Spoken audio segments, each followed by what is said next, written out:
दोस्तों आ गई है बॉलीवुड की एक और चमनचूतिया टाइप की मूवी जिसका नाम है मस्ती 4।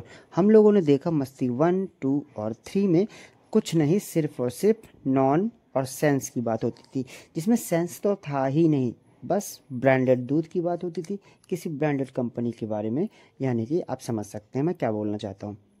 फिर उसके बाद या तो सुहाग की बात होती थी या फिर रात की बात होती थी, बिस्तर की बात होती थी, ठंडा गर्म बिस्तर की बात होती थी, या तो बैंक लूट रहा होता था तो उसके पैंट के अंदर से पता नहीं क्या होता था कि बैंक का जो अलार्म होता है अपने आप बजने लगता था।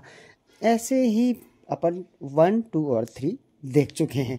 अब आ गई है 4 में क्या होगा, कोई कॉमन सेंस नहीं।